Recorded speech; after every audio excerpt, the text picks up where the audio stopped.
slow living principles. Have you heard of them? There is a whole slow living movement going on these days.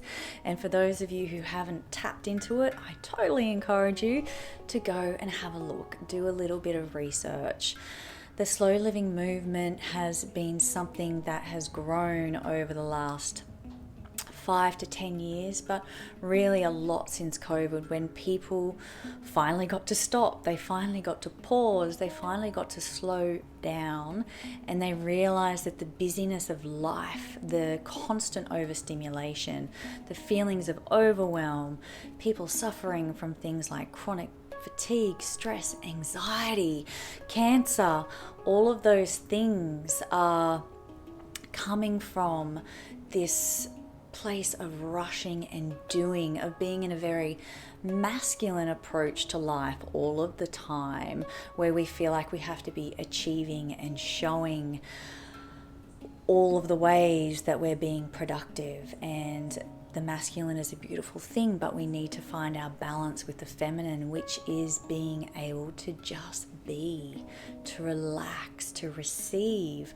and to have an understanding that when we do relax, then it gives us an opportunity to focus on what's most important. When we give ourselves this opportunity to just rest, we can find that what inspires us and what is most important will actually just rise to the surface naturally without us trying to force and push, and we can finally step out of resistance and move into a more natural flow.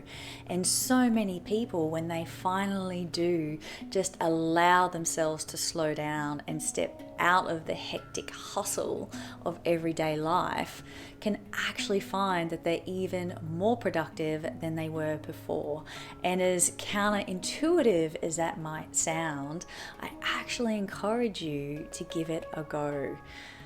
It's something that I needed to do myself after having breast cancer and going through early menopause, and realizing that I had gotten to a stage in my life where I couldn't just keep pushing through. I couldn't just keep forcing my body to keep going.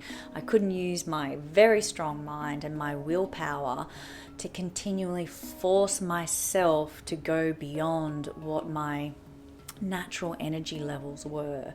And the fact that I had been doing that for so many years, decades really, is what had created a lot of the health issues that were coming up in my life.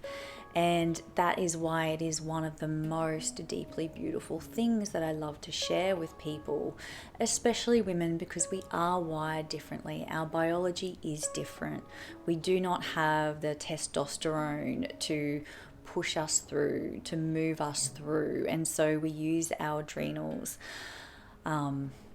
a lot more often to keep us going. And by the time we get to our late 30s, our 40s, our perimenopause, our menopause, all of a sudden the body is just not functioning the same way that it did anymore, because we have been overusing, we have been overstimulating, we have been in patterns of stress and anxiety.